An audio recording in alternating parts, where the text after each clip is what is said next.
saudara-saudaraku yang diberkati oleh Tuhan Yesus, apa kabarmu hari ini? Saya percaya semua kita selalu dalam naungannya, sehingga sukacita berlimpah dalam hati kita.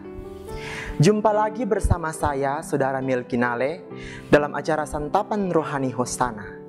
Pada edisi saat ini, kita akan merefleksikan diri sesuai dengan firman Tuhan yang terambil dari Roma pasal 12, ayatnya yang ke-8.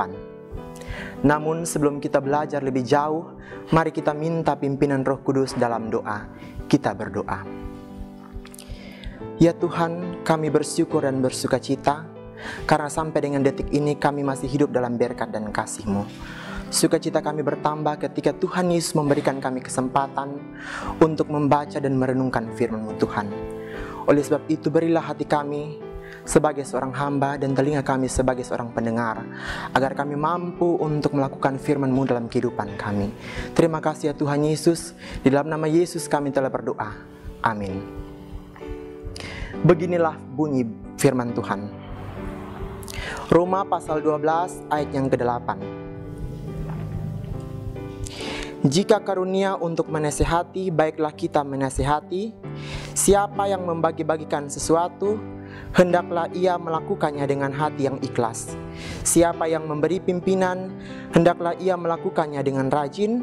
Siapa yang menunjukkan kemurahan, hendaklah ia melakukannya dengan sukacita. Demikian firman Tuhan. Setiap orang yang berbahagia adalah mereka yang mendengarkan dan juga melakukan sabdanya dalam kehidupan. Saudara-saudariku yang terkasih dalam Tuhan Yesus Kristus, ayat renungan kita hari ini terdapat 4 hal penting, yaitu menasehati, membagi-bagikan, memberi pimpinan, dan menunjukkan kemurahan. Di mana 4 hal tersebut merupakan karunia, kerinduan, kemampuan, dan kuasa yang diberikan Tuhan. Sehingga apa yang sudah Tuhan karuniakan bagi masing-masing dari kita, hendaklah kita mampu melakukannya untuk kemuliaan Tuhan. Nah, hal-hal tersebut dapat kita rangkum menjadi satu kata kerja, yaitu memberi. Kekasih-kekasih Tuhan, dalam situasi pandemi saat ini, tidak sedikit dari kita yang mengalami kesulitan ekonomi. Sehingga begitu banyak orang yang tergerak untuk menolong yang mengalami kesusahan dengan memberikan sedikit dari bagian mereka. Memberi menjadi pekerjaan yang mulia. Akan tetapi, sadarkah kita dengan motivasi atau tujuan apa kita memberi? Saya melihat di media sosial banyak orang yang memposting kegiatan mereka saat memberi. Namun saya tidak tahu dengan motivasi apa mereka memberi. Apakah memberi agar mendapat pujian? Ataukah memberi agar semua orang tahu kalau dia hebat, dia kaya dan terkenal? Atau memberi biar yang lain juga tergerak untuk memberi? Atau bahkan memberi karena mengharapkan balasan yang berlimpah dari Tuhan? Kekasih-kekasih Tuhan, Rasul Paulus mengingatkan kita akan hal penting yang harus dimiliki dalam hati kita ketika kita memberi. Yaitu yang pertama, memberi dengan ikhlas atau rela hati. Yang kedua, memberi dengan sukacita dan tanpa paksaan. Dan yang terakhir, memberi karena kita telah menerima berkat Tuhan. Kekasih-kekasih Tuhan, ketika kita memberi, kita harus mampu mengesampingkan kepentingan pribadi kita. Kita juga harus sadar bahwa kita adalah perpanjangan tangan Tuhan. Jadi sudah seharusnya kita memberi. Kekasih-kekasih Tuhan, apakah pernah terlintas dalam pikiran kita bahwa ya, mereka yang memberi karena mereka berkelimpahan, saya tidak karena saya berkekurangan? Memangnya berkekurangan tidak bisa memberi? Atau memberi hanya dengan memberi uang? Mari kita merubah pola pikir kita dengan belajar dari ilustrasi yang jelas dicatat dalam 1 Raja-Raja pasal 17 ayat 7-16 dan 2 Korintus pasal 8 ayat 1-15. Janda di Sarfat dihadapkan pada dilema yang cukup sulit atas permintaan Elia. Jika ia memberikan persediaan terakhir bahkan bahan makanan yang ada padanya, ia akan mati kelaparan. Namun akhirnya ia mengambil keputusan itu walaupun berisiko. Ini memberikan makanan penyambung kehidupannya kepada Elia, yang berarti juga memberikan hidupnya. Demikian pula jemaat Makedonia.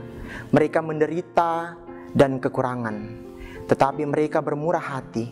Bahkan mereka memberi diri untuk melayani. Pertama-tama mereka melayani Allah, tetapi kemudian juga melayani sesama. Sungguh indah.